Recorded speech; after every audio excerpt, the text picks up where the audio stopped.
So my name is Eric McLuhan, the Director of Instruction at the Applecross Golf Academy. And since the spotlight this month is on the Girls Golf League, we're going to actually take a look at a lesson with Elizabeth, who's just getting started.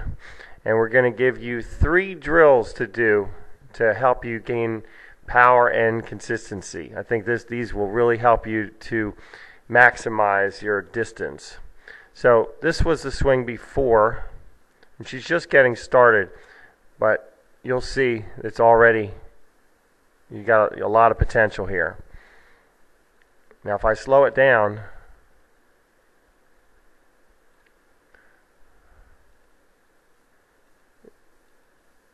you'll see she doesn't quite get the turn. We don't really get the back to the target. I think a lot of that happens because in the beginning you'll see it start with the wrists and the hands. Like most people, they tend to lift it up and wrist it up. So the first exercise that I would do to try to get a little better pivot is we're going to put a piece of PVC on her back.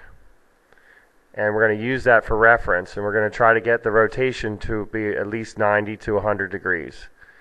You see, this is a much better turn, and it's a lot easier. You know, it certainly is easier to do it when you have tour players to compare to. So when you compare yourself to, let's say, Ernie Els, you see his back. And then when we watch Elizabeth, you can see that this is a much better rotation, much more like what Ernie Els does. Okay? So in the end, it'll be a much more powerful turn. Alright, so now let's go back to this one. Alright, so we want to practice this. We want to go to 90 degrees. Alright.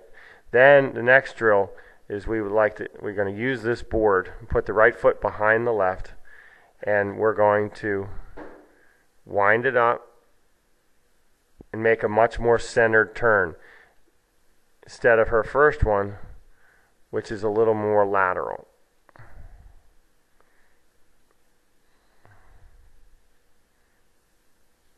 So you see the hips tend to slide a little bit like most people.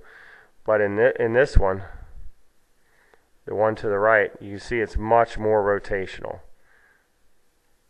It's not a big board, so if you fall off, it's no big deal. But you can see how it's a much more powerful move. And then when you combine it with nice tight pivot, more complete pivot, going 90 to 100 degrees, I think that'd be great. Alright, so that's drill number 2. Drill number 3, I like to put 2 golf balls or 3 golf balls on the end of a club head and just wrap it around it with tape. And then what I like to do is swing it and try to feel the weight in it. You see how my back, I got more wind up than Elizabeth, and what I'm looking for is to feel the weight in the balls pulling downward. So we're using gravity to help keep the wrist cocked, or even let them cock even more. And then you see the arms extend outward. Whereas most people, they unleash the power early, like she's doing.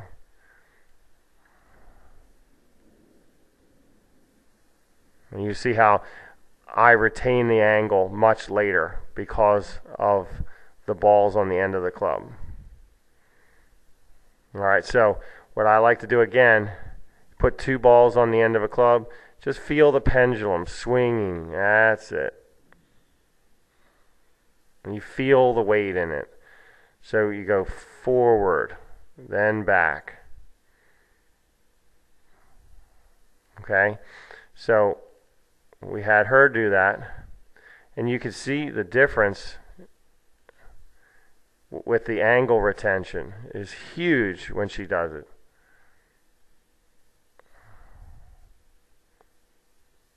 Look at the difference here.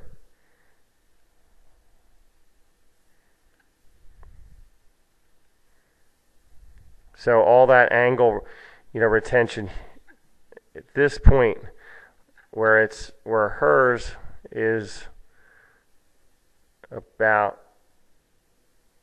95, 90, 96. Now look at this one here. All right, in the 50s. That's because she's letting the weight guide the wrists. And you see at that point the power is still there, instead of totally unleashing it over on the left. So this one here, let's get this out of here.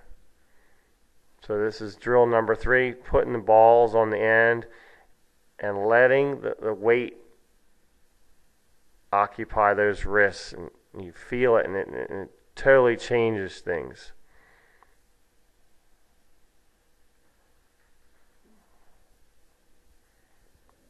And that brings you, a much more accelerated finish. So you swing all the way through to the finish. All right, good luck, everybody. Hope this helps.